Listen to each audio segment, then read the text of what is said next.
Kalau dihitung-hitung kan per bulan lumayan gede juga kan. Misal setahun kali 12 berarti ya 1.200.000 gitu. Tapi itu uang kita kan terus bertambah gitu. Dan si nilai value dari uang kita terus bertambah gitu. Itu ya terendahnya mungkin sampai hilang 2-3 Bitcoin di harga 40.000.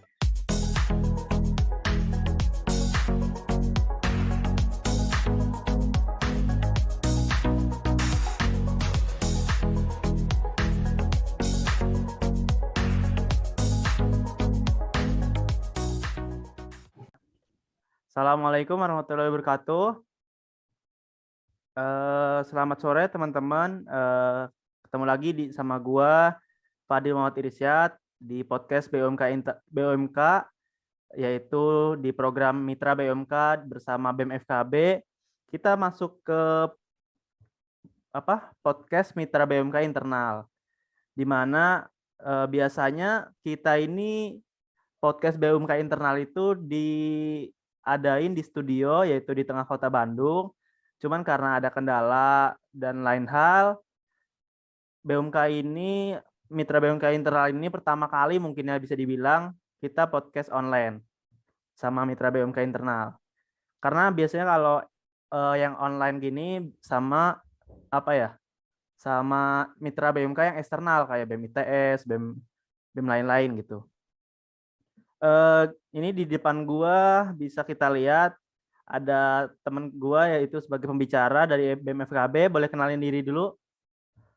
Oke, perkenalkan nama saya Fauzia Rahman, saya dari jurusan Administrasi Bisnis tahun 2018. Oke. Jadi kita di sini bakal ngomong-ngomong sedikit mengenai tema kita hari ini, yaitu investasi di kala pandemi, teman-teman. Nah, mungkin masuk ke intro kali ya.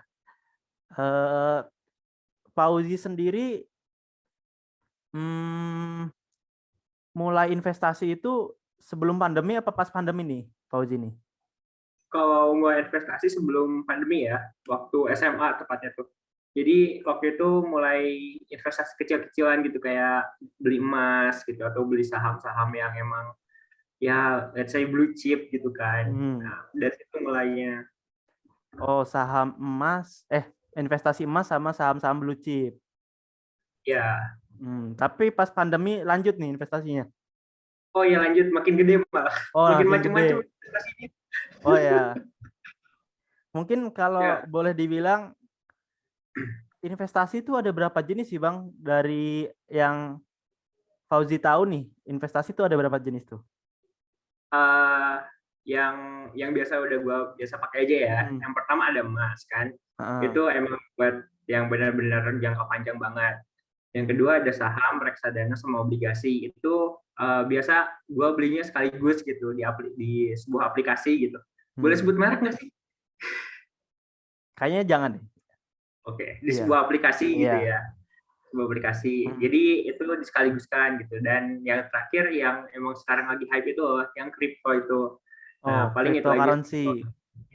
Ya, jadi 5 ya tadi. Emas, saham, reksadana, obligasi, sama kripto ya.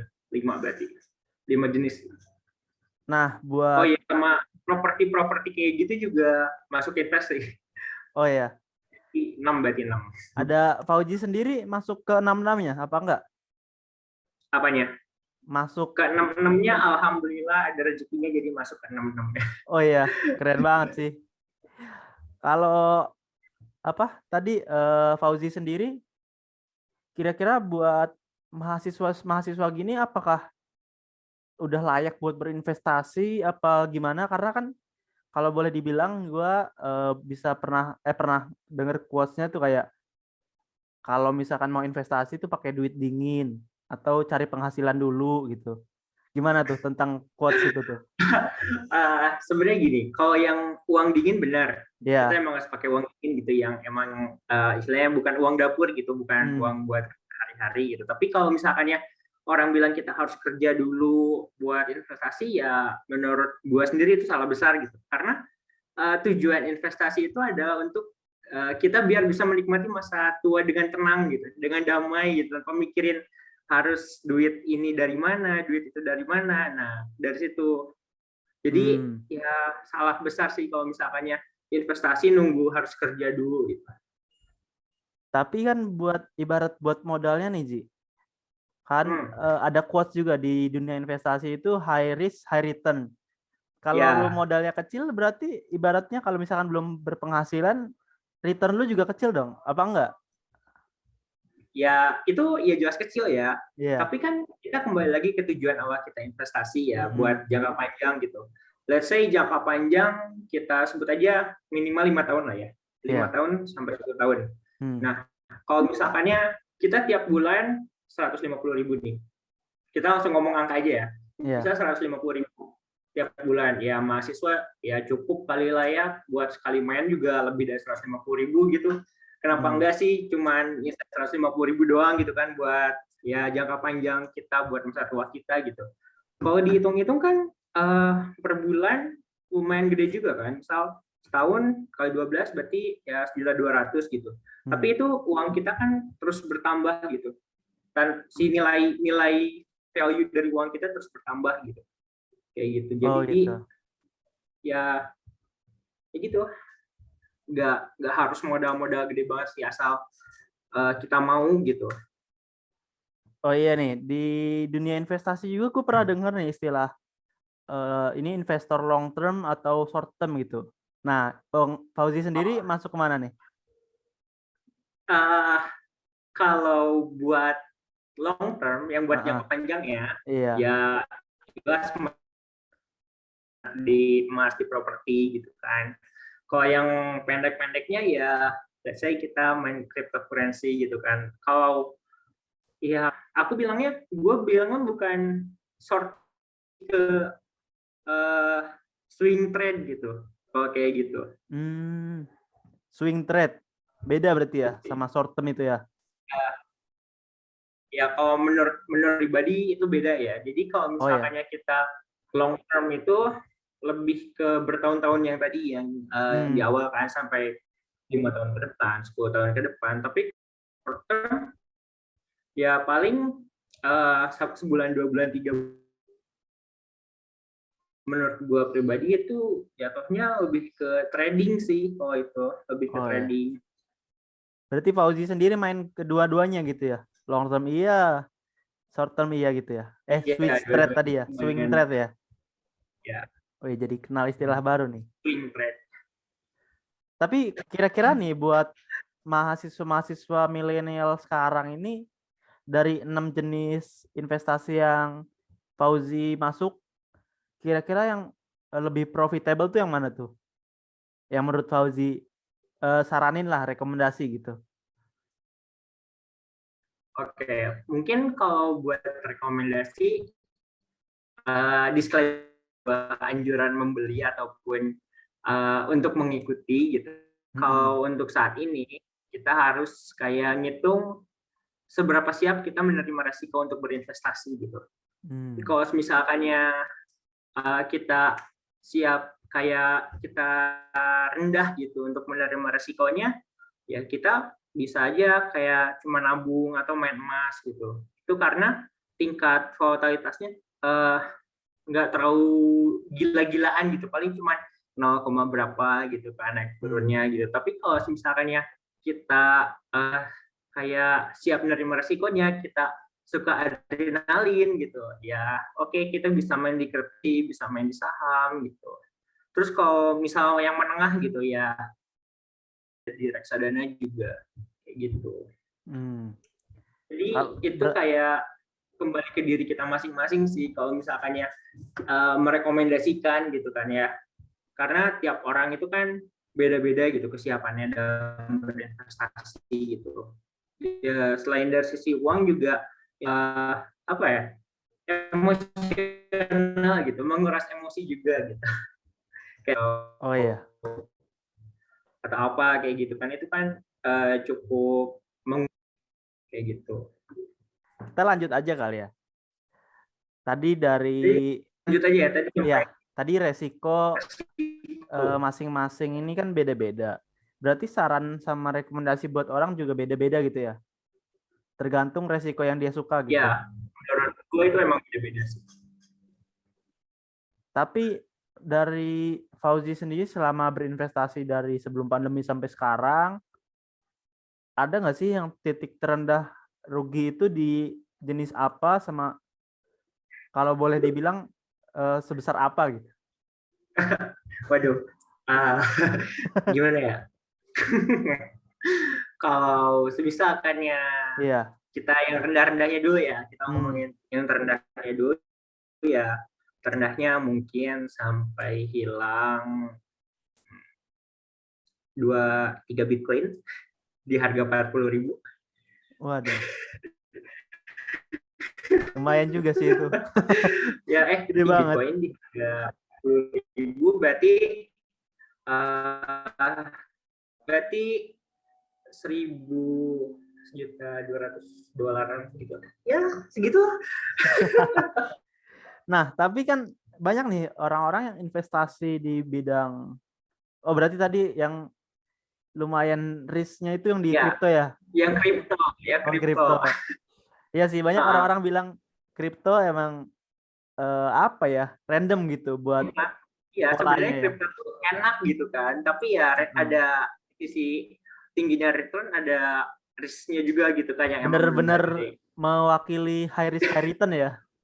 Iya, Berarti, tapi kan banyak nih orang-orang yang udah malah jadi takut gitu ketika rugi saat investasi tuh. Saran dari Fauzi gimana tuh? nah Atau Fauzi sendiri buat memotivasi diri, udah hilang ya segini sebenarnya banyak gitu, kok masih ya mau siapa lanjut gitu? ya pertama siapa sih gitu yang orang nggak kaget gitu kan hilang duit karena hal yang let's say kita nggak pernah tahu pastinya bakal kayak gimana ke depannya gitu kan. Tapi Hmm. karena mungkin apa ya, kita lebih karena kita udah mengerti fundamentalnya, fundamental itu jadi kayak latar belakangnya gitu. Hmm. Kita udah tahu laporan keuangannya, kayak profil perusahaannya kayak gimana, tugasnya apa. Jadi kita kayak harus memantapkan diri gitu. Kita juga jangan pernah lupa gitu awal mula kita berinvestasi ataupun ya nabung lah ya. Kita nabung itu kan kita Hmm. udah mengerti gitu resiko apa yang akan kita hadapi dan apa yang akan kita dapatkan gitu. Balik lagi ke tujuan kita, kalau misalkan ya kalian emang mau gitu dengan ya masa tua yang indah lah, ya kita juga harus ngambil resiko itu. Jangan pernah nyerah gitu kan buat hilang ada lagi gitu kan. Kalau investasi kan naik turun asalkan kita nggak ngejual di harga terendah itu gitu. Hmm. Kalau Jadi ya jangan pernah nyerah lah. Nanti juga uh, investor kan jangka panjang ya. Kita nggak iya, tahu 5 tahun atau 3 tahun ke depan kayak gimana. Jadi ya diemin aja, nanti juga naik sendiri kok. berarti hitungannya jangan di cut loss gitu ya? Iya, jangan di-cut loss lah, biarin aja. Soalnya ada ya rekan-rekan gua tuh yang main kripto, habis rugi, kalaulah besok untung, taunya rugi lagi. Kalaulah besok Iya, untung, ya, rugi lagi gitu.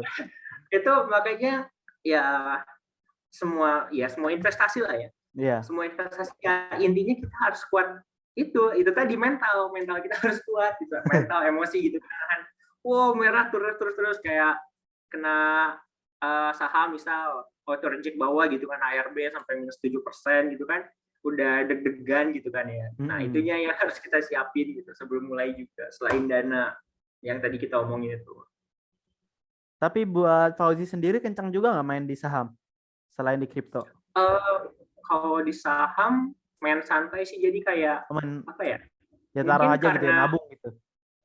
kayak lebih ke nabung doang. Jadi kayak misal bulan ini dapat pemasukan nih, ya udah masukin gitu kan. Tapi kalau ke kripto ya lebih ke yang tadi, ke swing swing sama trade sih, lebih ke swing trade atau trading Hmm. pendek benar-benar pendek gitu, kayak gitu. Kalau dari persentase nih, misalkan dari keseluruhan duit Fauzi, buat investasi tuh berapa persen sih dari ini? Kan ada tuh yang berapa sih? Hmm. 235 ya, 235. terus apa gitu. Buat pembagiannya itu Fauzi pakai gitu-gitu nggak? Kalau buat invest per bulan emang ada pembagiannya, cuman sisanya lebih ke random sih. Jadi kalau misalkannya itu kalau dihitung-hitung kurang lebih ya 15%-nya lah per bulan. Gitu. Sisanya mah ya udah buat makan, buat inu gitu kan. Buat dana Tambahannya inilah ya ya, dari buat dana dapur gitu ya. ya dana dapur nggak, jangan sampai keganggu gitu. Oke. Tapi buat Fauzi sendiri hitungannya nabung di banknya gede nggak? Apa lebih ditarik aja gitu? Nabung-nabung di tempat lainnya ditarik aja lah kalau emas gitu. Kalau hitungannya jujur di Mm-mm. bank cuman sisa ya dikit lah pokoknya, soalnya ya menghindari bank itu ya, karena menurut gue pribadi kalau misalkannya kita cuma nyimpen duit yang secara duit cash gitu lah ya, pertama cepet habis, keduanya kita kan kita sendiri tahu lah mata uang itu sebenarnya sekarang lagi nggak stabil gitu kan harganya, value-nya. Jadi daripada itu ya mending kita simpan aja lah, jadi kalau butuh baru ambil dari situ kayak gitu. Berarti simpennya juga nggak terlalu banyak gitu ya? Ya kalau di bank nggak terlalu banyak.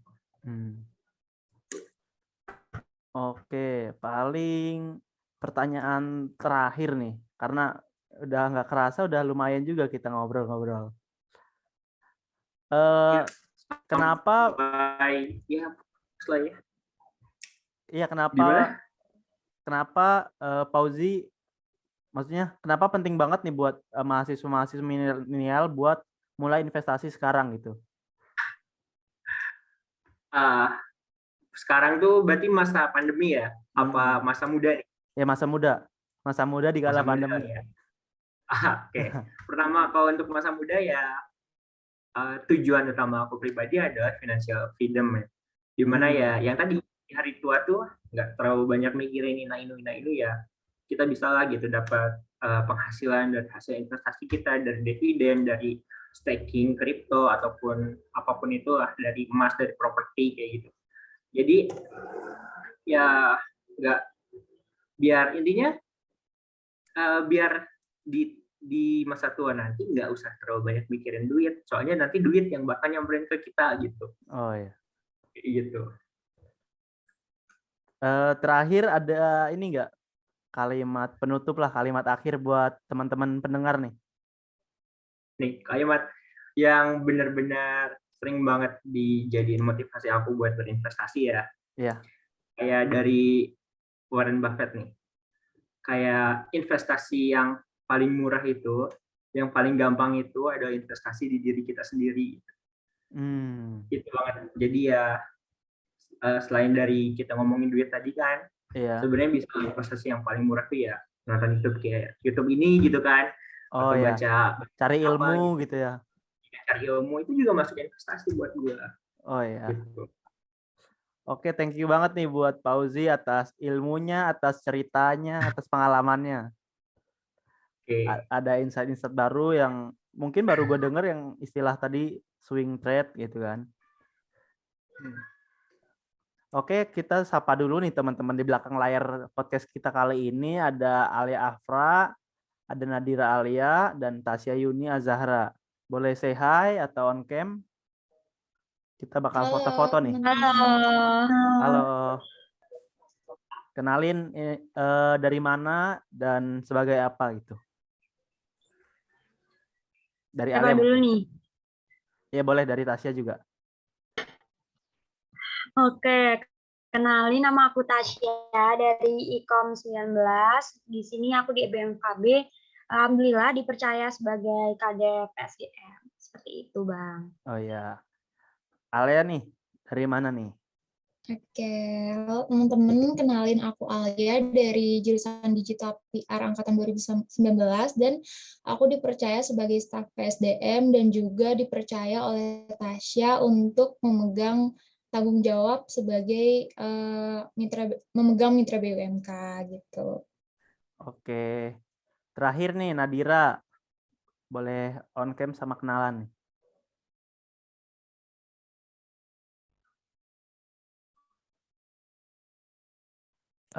belum di-unmute. Nah, Oke. Halo teman-teman, kenalin aku Nadira Alia dari Sub Kementerian BMK dan PIC dari BMFKB. Terima kasih. oke. Makasih juga teman-teman di balik layar podcast kali ini. Terima kasih banyak. Sorry buat kalau gue banyak salah di podcast kali ini. Mungkin kita tutup. Assalamualaikum warahmatullahi wabarakatuh.